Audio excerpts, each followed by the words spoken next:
Benvenuti a tutti a questo episodio di Bike Room TV. Spostiamo il nostro format talk verso un format più dinamico, più veloce e si chiamerà A Chat With, quindi una chiacchierata con. Rispetto al solito, l'ospite di oggi, rispetto al consueto, si introdurrà da solo. Quindi, ciao, chi sei, come ti chiami e datti 3 aggettivi. Beh, innanzitutto ciao a tutti gli amici di Bike Room, è un piacere essere qui con voi oggi. Io mi chiamo Maurizio Bellin, lavoro per Cicli Pinarello, di Cicli Pinarello sono il Chief of Operations e 3 aggettivi, parti subito forte. Non ero preparato. Determinato. mm, Intraprendente e irriverente. Mi piacciono molto le risposte che mi hai dato, Maurizio. Anzitutto grazie per essere venuto, aver accolto l'invito e senza volerlo questi 3 aggettivi poi vanno un po' anche a scandire il tuo percorso. Ed ecco che la prima domanda appunto è quando è stato il tuo primo contatto con il ciclismo, proprio con la bicicletta, e quando hai capito che sarebbe stato poi quello che volevi fare nella vita. Ah beh, questo è un aneddoto particolare. 6 anni, cimitero, viale del cimitero, dove con la mia BMX giocavo a fare le volate. E mia nonna che si sedeva, tra l'altro ho anche i brividi proprio perché mi hai fatto riportare indietro di tanti anni purtroppo. E in macchina passa un direttore sportivo di una squadra locale di bici che mi dice: ma perché sei qua tutto solo a fare le volate? E vieni da noi. E mi hanno dato una biciclettina, avevo 6 anni e ho incominciato così a gareggiare. Da subito mi ricordo sono arrivate le prime vittorie, tra cui, e lo dico con estremo orgoglio, la maglia di campione lombardo del mini cross, perché all'epoca, essendo piccoli, c'era il mini cross. Fino all'età di 24 anni ho continuato a pedalare, non mi sono mai fermato nel mondo agonistico e poi ho continuato a pedalare non più nel mondo agonistico. E infatti è proprio questo, il Mauri intraprendente, il Maurizio determinato, come ti sei definito giustamente, ti ha portato al passaggio con i professionisti. Però c'è anche il Mauri irriverente, quello fumantino, noi lo sappiamo, abbiamo delle voci di corridoio, ci parlano di un Maurizio irriverente e fumantino. Ecco, prima di passare alla prossima domanda più sulla parte manageriale, vorrei appunto un aneddoto che esemplifica un po' la tua carriera da professionista, a parte le vittorie, a parte l'agonismo, ecco. Oddio, un aneddoto, forse dovremmo dedicare un intero episodio della serie Bike Room. Non ho un aneddoto particolare, però mi ricordo le parole di un mio presidente di club all'età di 18 anni, quando ci disse: ragazzi, ricordatevi, grande serietà, grande impegno, ma non dimenticatevi che avete un'età che non tornerà più. Ecco, forse io l'ho anche preso un po' troppo. E appunto la prossima domanda è il passaggio dal professionismo, quando hai deciso e hai capito più che altro che era giusto mettere la bicicletta, appendere la bicicletta al chiodo, ma non abbandonare mai poi alla fine la bicicletta. Ma guarda, io ho raggiunto il passaggio al professionismo a 22 anni, nell'età giusta per passare professionista nella mia epoca. Oggi a 22 anni vincono il Tour de France, ma questo è un altro film. E ho capito con il passaggio al professionismo quanto l'impegno, il sacrificio e la dedizione erano fondamentali.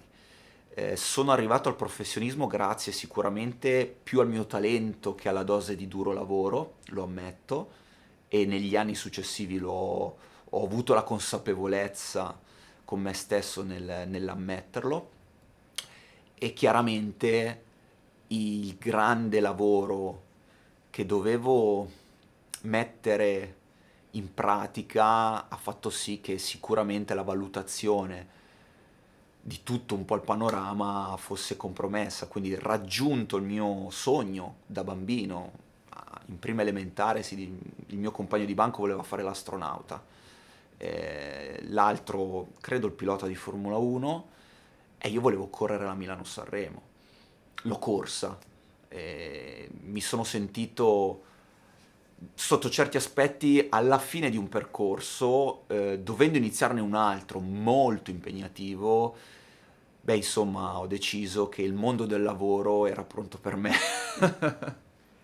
E appunto questo è uno spunto interessante perché è un esempio che c'è spesso all'interno della bike industry, ma nel tuo caso è un esempio di come la perseveranza di cui parlavi prima poi l'hai invece applicata assieme poi a un talento evidente anche nel percorso manageriale.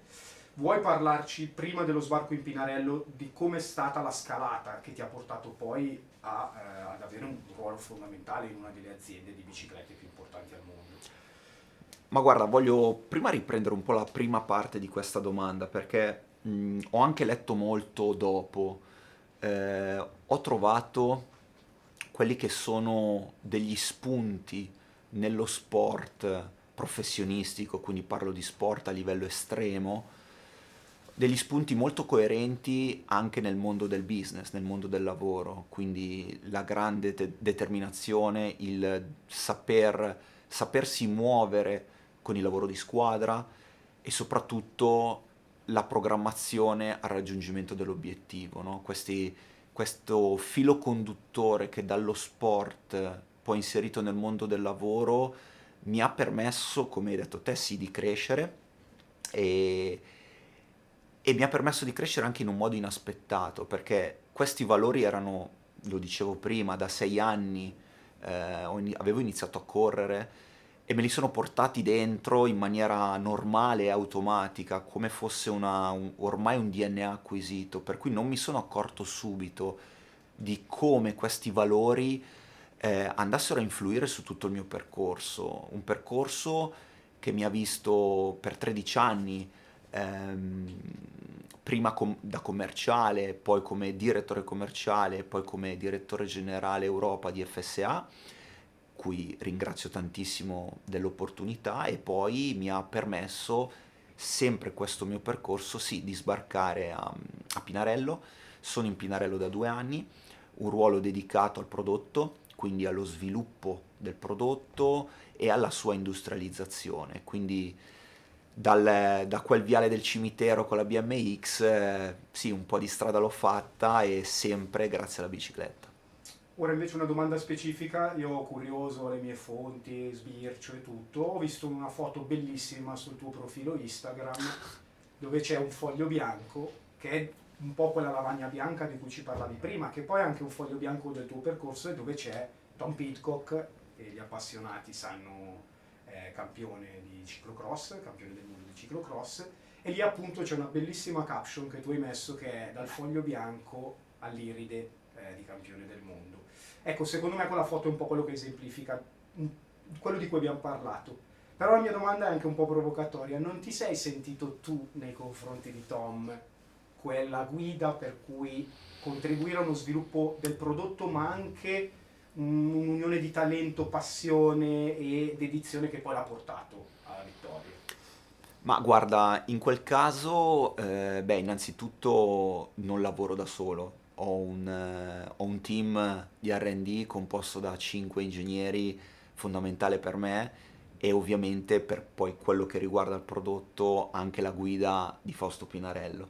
Quindi insieme a loro mi sono sentito più che altro uno chef con il proprio cliente che chiedeva espressamente degli ingredienti, chiedeva espressamente un piatto con dei requisiti per lui necessari e ce l'abbiamo fatta perché siamo veramente partiti da un foglio bianco, da suoi feedback su come per lui, perché fatemi aprire una parentesi, ovviamente Tom nel mondo del ciclocross non sapevamo all'epoca chi dei suoi avversari fosse al campionato del mondo, ma ovviamente i suoi avversari, oltre agli specialisti, si chiamano Wout van Aert e Mathieu van der Poel.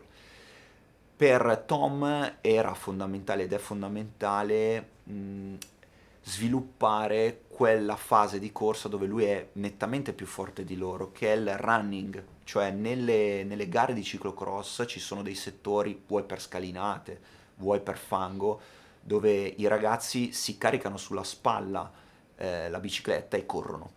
Ecco, lui è molto più forte di loro, quindi lui ci ha chiesto espressamente di pensare a una bicicletta dedicata per sviluppare questa sua dote e poi applicarla anche al mercato, perché chiaramente tutti gli specialisti del ciclocross, da Tom Pidcock, campione del mondo, all'amatore, all'appassionato semplicemente, si trovano a sollevare la bicicletta, a caricarsela sulle spalle e da qui in poi tutto il processo di sviluppo ha fatto sì che il telaio assumesse nel tubo orizzontale una piega anatomica, perché, altra parentesi, la bici viene sollevata solo nella parte destra perché c'è la guarnitura nella parte sinistra, quindi abbiamo studiato una forma ergonomica del tubo orizzontale tale per cui il sollevamento e l'appoggio della bicicletta intera fosse molto comodo. Ed è stato bello vedere Tom trionfare al campionato del mondo e proprio nella scalinata del circuito, del percorso del campionato del mondo, sollevare questa bici e correre. Per me nemmeno toccava il terreno, lo vedevi fluttuare.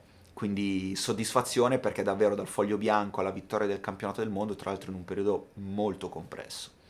E questo poi è anche uno spunto che ci offri, che mi offri, perché poi si collega un po' anche a Bikroom, nel senso, stiamo parlando di un'azienda come Pinarello che parla direttamente con un atleta, è un'azienda grande ma che segue veramente l'esigenza specifica e stiamo parlando di un valore quindi emozionale anche di una bicicletta. Ecco, noi in Bikroom appunto vogliamo preservare questo valore emozionale, ricondizionare le biciclette e rimetterle in vendita per gli appassionati di tutto il mondo. Cosa ne pensi tu, Maurizio, di questa formula di Bikroom e insomma un po' la tua opinione? Ma guarda, in realtà il mondo negli ultimi 2 anni è cambiato.